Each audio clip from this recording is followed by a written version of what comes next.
Good morning, it's Saturday 17th of May, bright sunny morning here in Bristol, and I'm P.Radford with 50 Years of Chess. And how are you today? I hope you're all feeling well, and thanks to all the new subscribers. I understand my son Ben has mentioned the YouTube 50 Years of Chess to some of my old mates down at Grendel Chess Club. I think a few of them may have subscribed. If you have, well done lads, and I hope you enjoy the games. I'll try and put on some against some of the old Grendel players if I can find any, and I think I might be able to. I certainly got plenty against Chris Johnson. Yeah, I got loads with him. Yeah. Anyway, let's have a look at this game. At the time, this was back on the 15th of October 1992. Yeah, that's a hell of a long time ago, isn't it? 33 years ago. I was playing a gentleman, J.G.Thompson of Clifton, who was known as Graham. This is the only time I think we met over the board. I'd spoken to him lots of times at chess events, congresses and things like that. Very, very nice man. I'm going to show you a bit about him because he's deceased now, and I'll show you some of the kind words that were said about him. But first of all, let's have a look at the game then. He was quite an imaginative player. He liked to attack and try and win games if he could, and fair play to him. For a lesser rated player, I think he was better than his rating suggested. In this particular tournament, he was about 1563, I believe, and I was about 1765, so I was heavy favourite on paper, but the game wasn't as easy as it looked. So let's have a look and see what happened.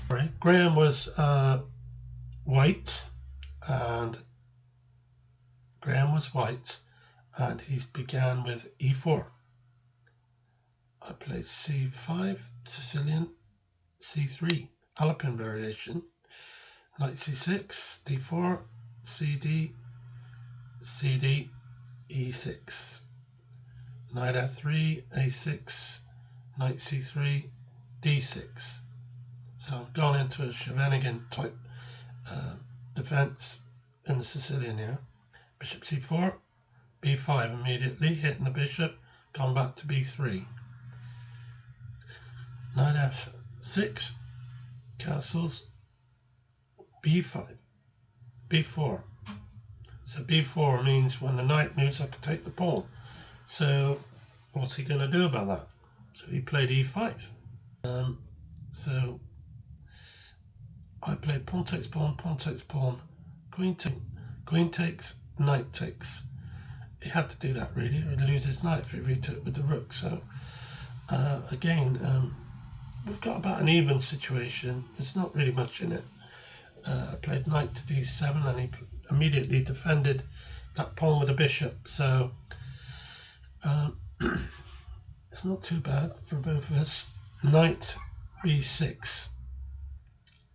The knight, I need to get the bishop out, and either d7 or b7, and I quite like it on b6 there. Knight e3. I presume he's going to c4, we'll find out. Bishop e7, rook c1, and rook a to c1. Good move. It's a good move from Graham. Bishop e7, knight c4. So he's looking for that d6 square. He's got a slight advantage here, just a slight advantage, just above the bar.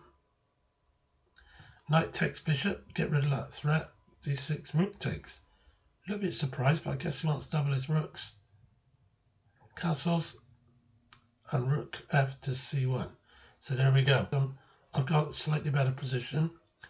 Knight a5, that's the one that will get me the bishop and double the pawns, I hope, there.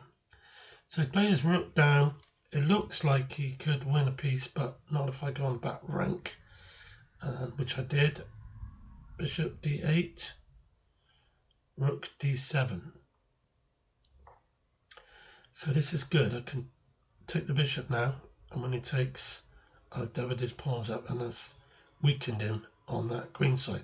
And that's where I will probably concentrate all my efforts to try and win this game.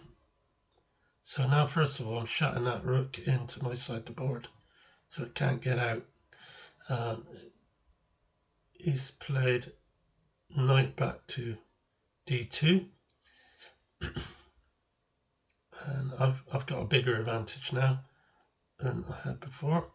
Bishop b6. So my bishops are very active, raking down on his f2 and g2 pawns. Very active. It's gone knight into c4, attacking that black square bishop. That's gone into e4, attacking the b2 pawn. So he's played rook to c2 to defend that pawn, so he can continue to move the knight. And I played a5. Graham then attacked the bishop on d4. Good move again. So I played it back to c5. Then he's played the rook up to d3, as he, I think, wants to defend the pawn on b3 if it's attacked, but I can't think what else, why else he would play it there. I don't think he's thinking of switching across to the king side with it to attack. So I played a4. As I said, I'm concentrating on attacking his weak pawns here to get an advantage. So he's now attacking my black squared bishop with rook c7. So I went rook f8 to c8. Really, he's got no choice but to swap off. And that's what we did. And then he played knight into d6, attacking my rook. I think the best place for me was to go to rook a8, which I did, so I can continue with pawn takes pawn, possible back rank mate. But I don't think he's going to allow that. Pawn takes pawn, rook takes pawn. The mate threat is on. So will he sit? Yes, he's played h4. I'm definitely not going to take the knight and give him a passed pawn. That's for a fact. So h6, making sure I'm safe on the back rank as well. Now he's gone back to d1. The plan is, I think, to defend that pawn as best as he can. I play rook to a2. Now here, I think he may have made a mistake. I think maybe bishop to c1 was better. And then if he puts it there, he may just hang on. But he played rook b1, and I played bishop to d4. That wouldn't have been possible had he played bishop b1. Bishop back. This is a terrible move. Bishop back to c1 allows me to play bishop takes pawn.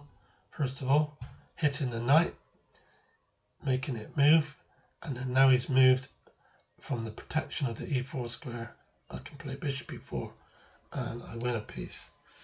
So Graham resigned in a gracious way, as he always did. I've seen him playing. He's been on the same table as me in matches, and he's always been a very, very gracious loser.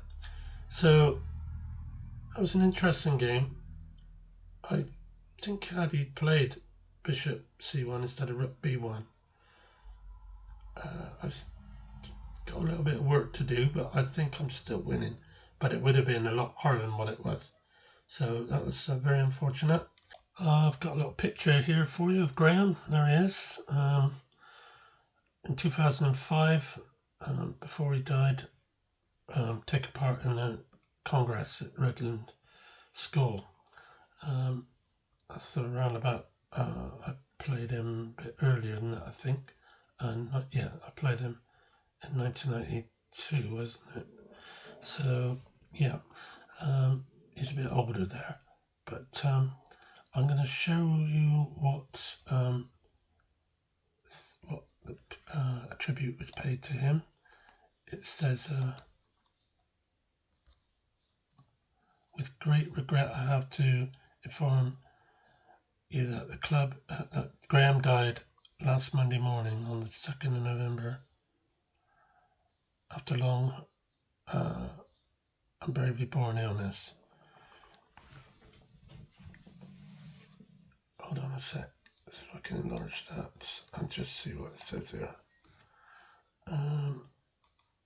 It is with regret that I have to inform you that Graham died of a long-born illness. Graham was involved in league chess for over 34 years, and many of us knew him well, as he was not only a permanent fixture in one of Clifton's teams, as he also regularly participated in local congresses.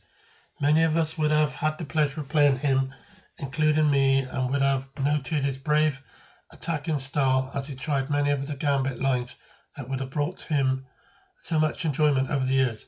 His sportsmanship in defeat would not have gone unnoticed, as win or lose, he always had a smile on his face at the end of the match. Thanks for watching. Hope you didn't mind me sharing that about him. So I'll say cheerio to you, and thanks for watching, everyone. See you very soon with another game.